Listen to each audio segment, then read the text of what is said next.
Good afternoon, and thank you for joining us back for the live coverage of the 2024 US presidential election. This is a pivotal evening as millions of Americans are actively voting, shaping the direction of the country's future. Polling locations are now open nationwide, and we're watching the turnout, reporting state by state results, and analyzing early projections. Fresh reports are coming in. Kamala Harris wins Guam straw poll with 49%. Vice President Kamala Harris narrowly defeated former President Donald Trump in the US territory of Guam. But this poll doesn't count towards the Electoral College. But this raw poll shows the mood and always predicts the popular vote winner rightly, which means the candidate who wins the Guam straw polls becomes the winner of the popular vote. According to reports, Harris defeated Trump 49.45 to 46.22. In 2020, Joe Biden defeated Trump in this poll by 14 percentage point. Guam is US, India's island country, Micronesia in the Western Pacific, and is not eligible to elect members of the Electoral College. In latest developments, Harris makes calls in surprise visit to DNC phone park. The vice president stopped by a Democratic National Committee phone bank in Washington, D.C. to thank workers for their get out vote effort and wound up hopping on some of the calls herself. Have you voted already? She said. Could be heard asking one person, "You did? Thank you so much," she told the person to cheer from the volunteer room. Harris could also be heard telling a voter it's very important that everybody participates. She expressed her gratitude to roughly 100 volunteers at the phone bank, thanking them for all you are doing. "This is just the best. Thank you for all very much," she said. Now let's turn our attention to a special Millennium documentary. Here it goes. Trump both look to be intensifying their outreach to undecided voters on Monday with packed schedules in battleground states. Vice President Harris on Monday held events in 3 of the 7 states expected to decide the winner of the November 5th election. At an event in Malvern, Pennsylvania, Harris sought to define herself apart from the Biden administration. And needless to say, mine will not be a continuation of the Biden administration. I bring to it my own ideas, my own experiences. But it is also about moving past what, frankly, I think has been the last decade of the American discourse being influenced by Donald Trump. Harris is there with Republican lawmaker Liz Cheney, the daughter of the former Republican Vice President Dick Cheney. She and her father are 2 of the most prominent Republicans to have endorsed Harris, while also being staunch conservatives.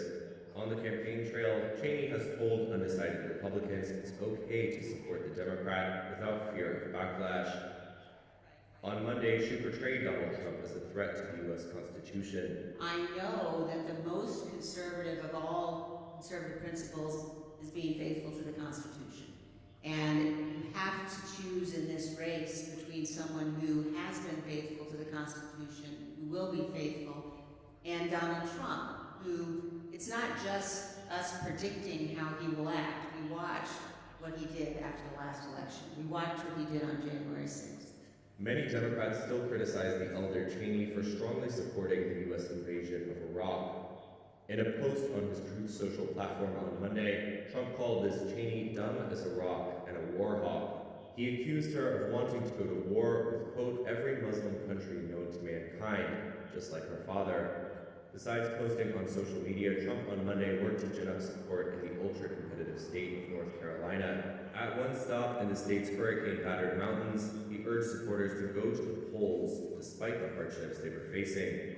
Then, after a rally in Greenville, Trump ended his day at a Christian event in the city of Concord alongside Franklin Graham, son of the famed evangelist Billy Graham. In remarks there, Trump steered clear of some of the off-color rhetoric he has been using in recent speeches and took a more reflective tone. As I look back at my life's journey and events, I now recognize that it's been the hand of God leading me to where I am today. Opinion polls show that this year's race is a close one. The candidates' frenzied campaign schedules in the final weeks show the importance of small pockets of voters that could put either candidate over the top. Now, time for a short break. Keep watching Millennium News Channel. We are covering a very comprehensive US election.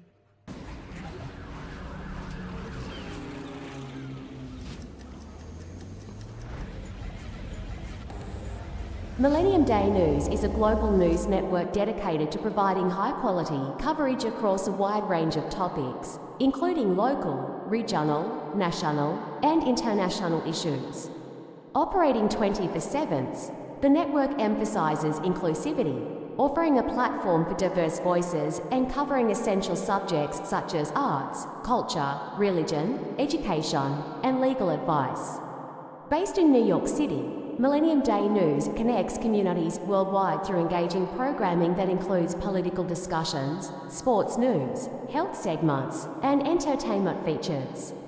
To ensure accessibility, viewers can access content via mobile apps, iOS and Android, Internet Smart TVs, and streaming services like Roku and Amazon Fire, as well as through IPTV and satellite networks. For more information and updates, visit their websites millenniumnews24.com and millenniumtv24.com or follow them on social media and YouTube under Millennium News 24. As they continue to expand, viewers can look forward to a broader array of news programs that reflect the diversity of the global community. Whether you're interested in current events or cultural discussions, Millennium Day News is dedicated to keeping you informed and connected. Back, I'm Shweta Simmer. Thank you for joining us again as we continue our live coverage of the 2024 US presidential elections.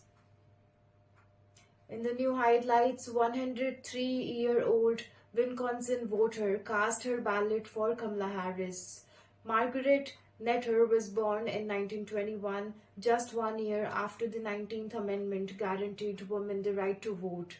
Now, at 103 years old, she cast her ballot for Kamala Harris. Let's have a look. It will show up on a screen and yeah. Wait, we gotta sign it.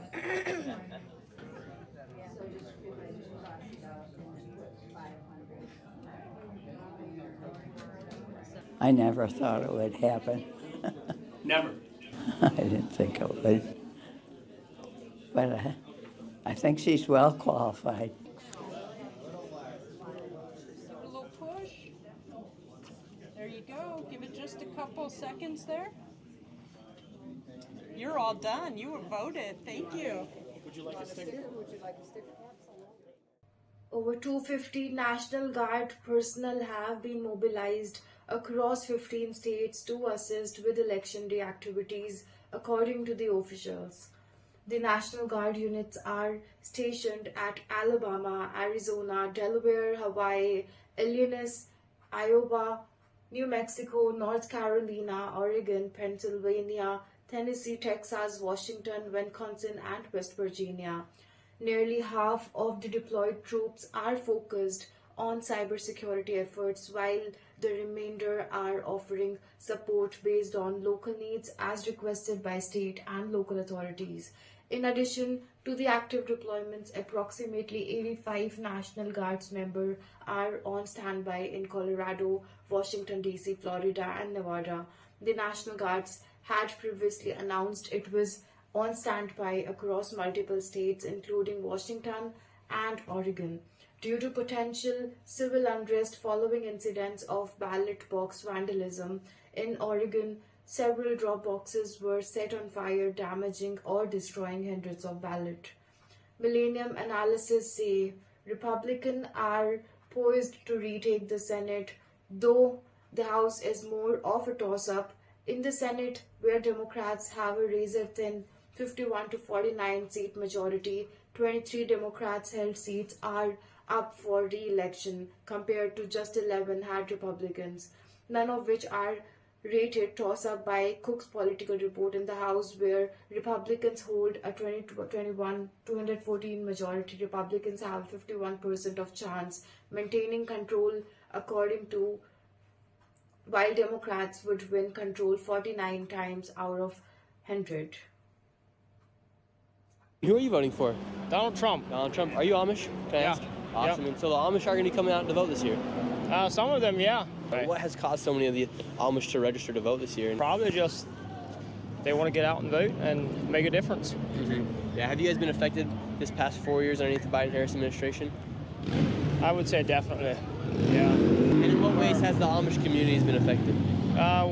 One way is that with Trump, the Amish had, I would say, they had more freedom, and with the Biden administration, there was not, it started getting tighter and tighter. And I just heard yesterday that 180,000 Amish are registered now because of what happened last year. Someone Democrat went in and tried to shut down a guy's operation. He was doing like organic farming or something, and the billboard's actually in Pennsylvania Dutch. It's not even in English. It says to go out and vote. Oh.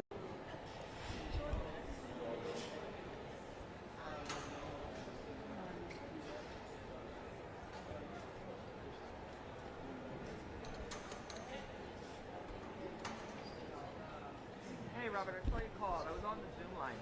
You've not been on that this morning?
Okay, all right. No worries. And also, before I hang up on you, what you see now, line inside, but there are two locations that people enter from, but they congregate, they end up at this line. Line windows. I might have to go around as it gets longer. So let me know. It's a long line.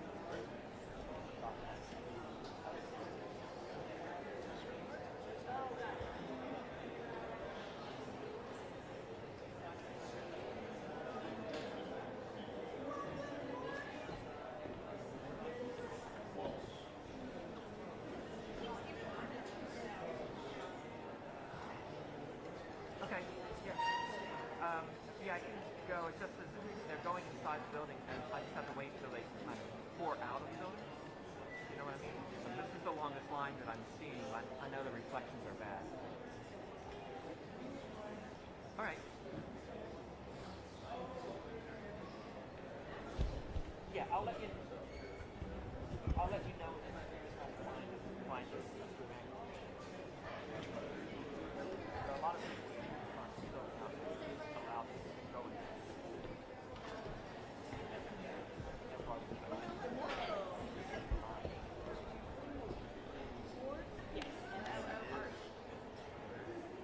All right, cool. Let me get this question. Thank you. Okay, bye.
Polls are now open in over 40 states and the District of Columbia, including 6 key battleground states likely to decide the election: North Carolina, Georgia, Pennsylvania, Michigan, Wisconsin, and Arizona. As Americans head to the polls to choose their next president, Vice President Kamala Harris and former President Donald Trump each need at least 270 electoral votes to win. The outcomes in battleground states like Arizona, Georgia, Michigan, Nevada, North Carolina, Pennsylvania, and Wisconsin will be critical to their paths to victory. Stay tuned as the results start coming in.